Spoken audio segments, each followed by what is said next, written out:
welcome to No Clickbaits. As you can see, we still have Mills on vacation right now. But I got her back in the building. We got Red in the building. Hey, Red, y'all. how you doing? I'm good. And as y'all know, we still got is that the right way? Yeah. We still got the giveaway going on. Let's put it right there. Going on. No clickbait. Go ahead, my bad. Free stuff. There you go. 1,000 subs gives you some free stuff. Just go ahead, 1,000 subs, comment your name and all that good stuff. We're going to get this right to you. Now, we done did our introductions. I'm Rob P.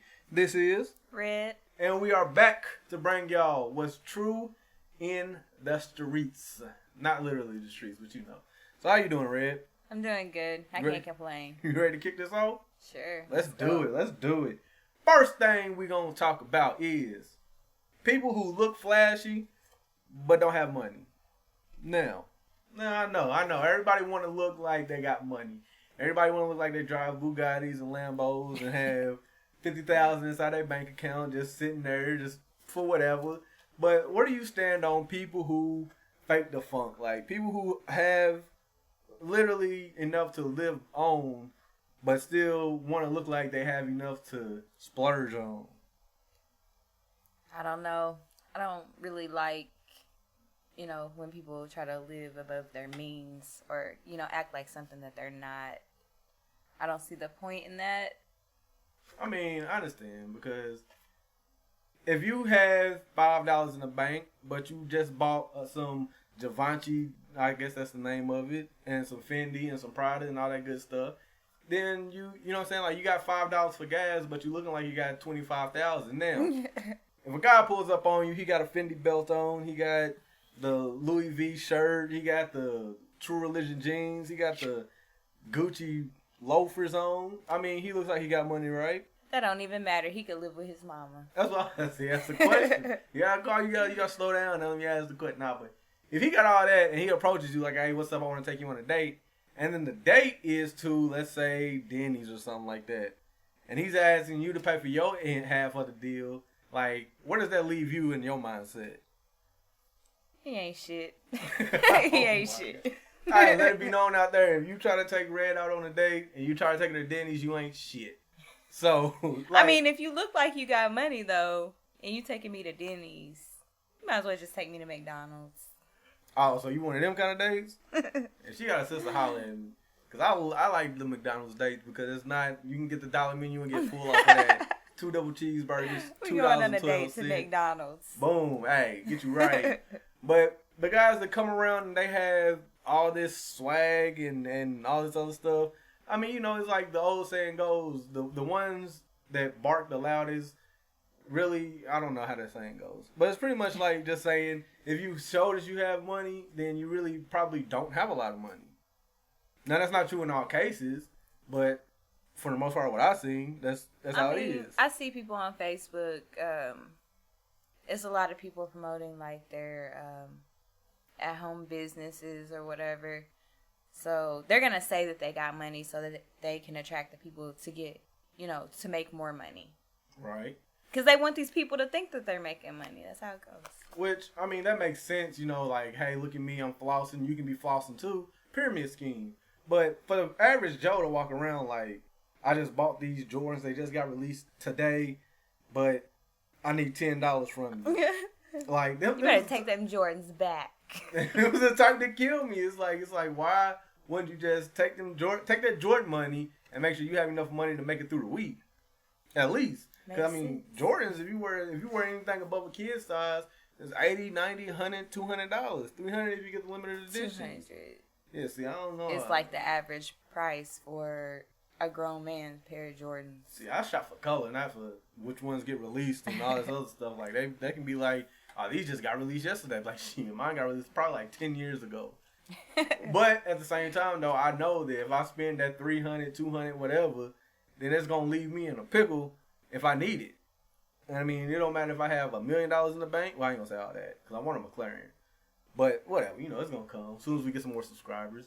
So, but y'all heard it. We going to leave it at that. If you have money, that's good. If you don't have to act like it. Like, nobody's really judging you like that. If she's only after your money, then you probably need somebody new anyways.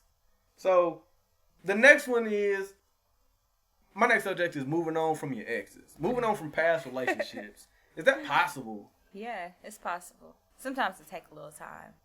So what halts you from moving on to an ex? Moving on from an ex?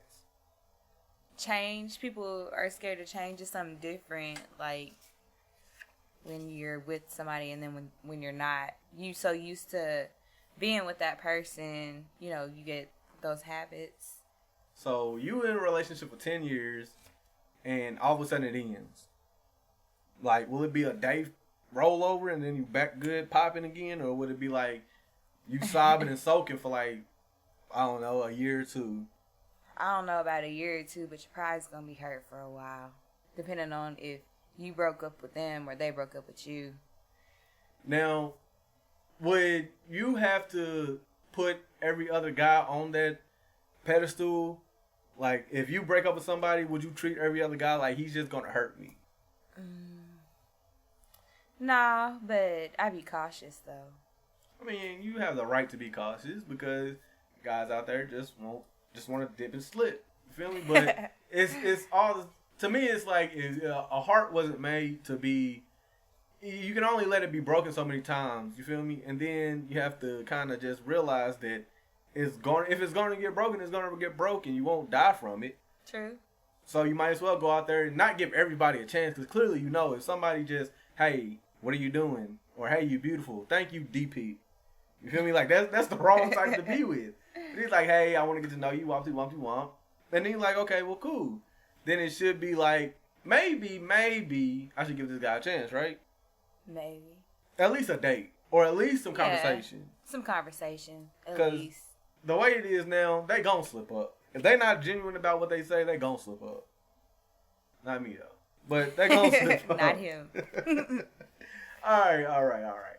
So, I guess that with that whole, in a nutshell, like, moving on from a relationship, yeah, that's hard, but is it impossible? No, it's not impossible, not at all. So, you could be with somebody else and then love them the same as the way that you love that person that you was with for 10 years, right? It might not be the same. Every relationship's different. Oh, yeah, that's true. I guess that it's all, like you said, it all depends on the person and what they're about, because if not, then you're just going to end up in the same situation every time. But here's a question. Last question, and then we're going to end it. If you keep going to the same type of guy, like, let's just say, because I ain't got him, dreadhead, sells weed by the dime bag, and that's what you're attracted to, do you expect any new results?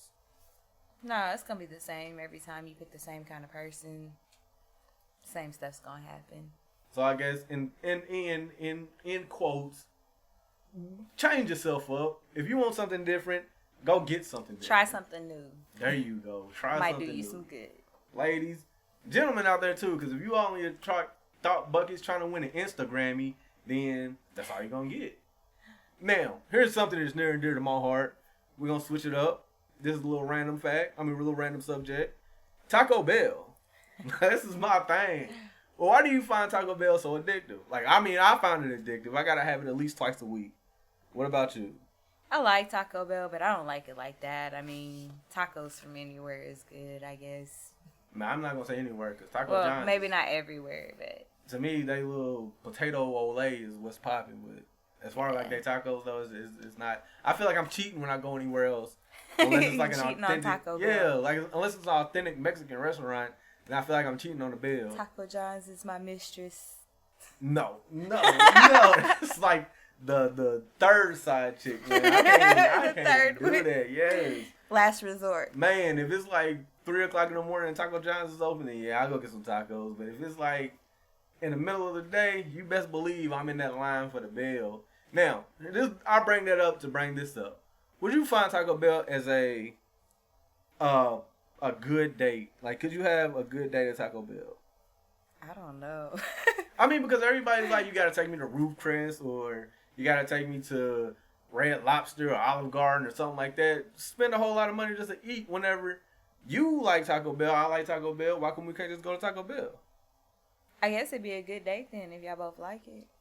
But you know, would that be like it's a good? cheap. Right. I mean, that's my thing. But would it be a good first date though? Like if you, I don't think so. Not Taco Bell. Come on. Not Taco That's Bell. probably why come nothing ever lasts with me. But whatever, I don't care.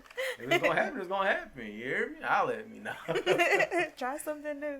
I mean, I did. I mean, you check them to a hibachi and it's like $70-something, and you might not get a second date. Right, they just finesse you for a meal. If you gonna finesse me for a meal, I want you to finesse me for something cheap, not nothing that costs like a light bill. But I mean, it teach his own. If you like spending that guap on a maybe occasion, no. If we dating for a little bit, then yeah, okay. Now I know I gotta up my game. But if we just met, I'm trying to find something that's gonna not break my pockets, but ensure me a second date just in case it does happen. But if you're not gonna give me no second date, then please believe you just finesse me out of a burrito. That's what your life is about right now. But anyways, okay, here's the main topic. This is the last topic of the day, and we're gonna let these good folks get to what they want to get to. Now, here we are. Me and you, no clickbait to no clickbait. Do you think love still exists? Yeah, I think it does. I think so. I think people just like, I don't know, they don't take it too serious anymore. I guess.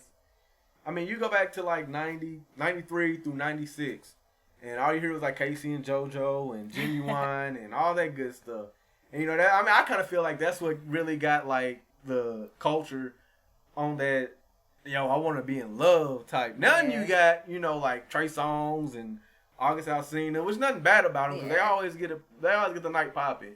But it's always just like, yo, I want to get up in them guts and call you my bae. Like that kind of sets it out to me. Like it's not that love, like, you know, what people are used to is that hearing their love, like, yo, what's good? Let me take you out. Okay. And then it just goes from there. And then it's just like a million what are you doings a day. It's not romance. Right. Like you see all these memes and stuff like, this is how you should treat a lady, and then she got like $500 laying on the table.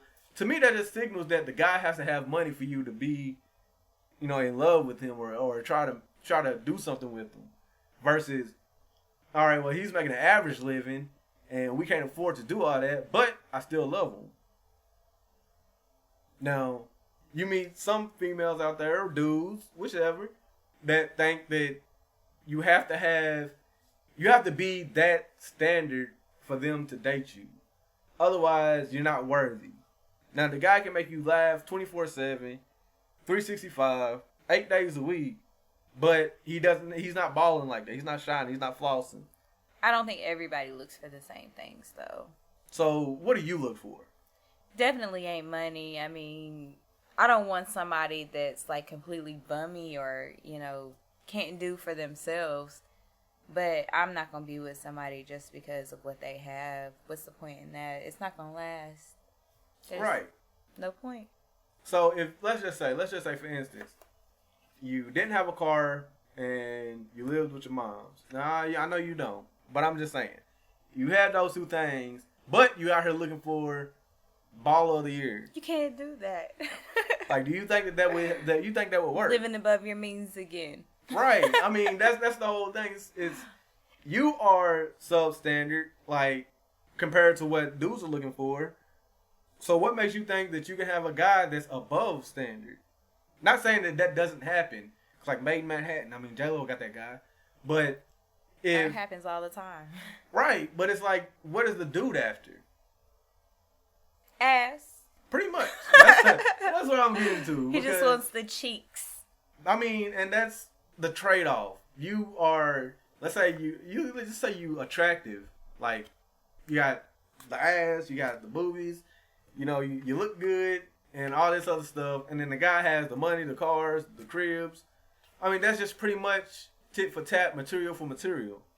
Versus, let's talk on this serious level, this subpar level to where we can actually vibe with each other. I don't think that exists anymore. Unless it's two people meeting in the middle. It might not be like it used to, but I think it still exists. Sometimes people there's a lot of people not looking for love. They get bored quick. People get bored quick. Right. I think AED is a whole, well, I think it's something in the chicken because nowadays everybody is a month to a year, and that's the time frame.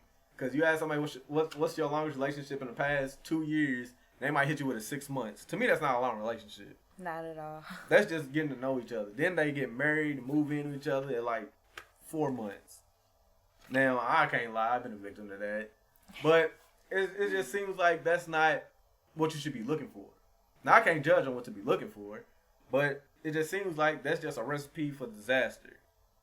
True. So, I mean, I don't know. Y'all let me know. Y'all let us know. Comment, you know what I'm saying? Click the like button. Subscribe. Y'all might get... Bring it back up because I threw it on the floor. Get your shirt out of the deal. You feel me? Like, everybody wants this. It's hot in the streets right now. We almost signed a Louis Vuitton in like 3 more weeks. So, as always, I'm Rob P. This is... Red. And this has been No Clickbait. We will see y'all next time. Damn, they didn't fly like that.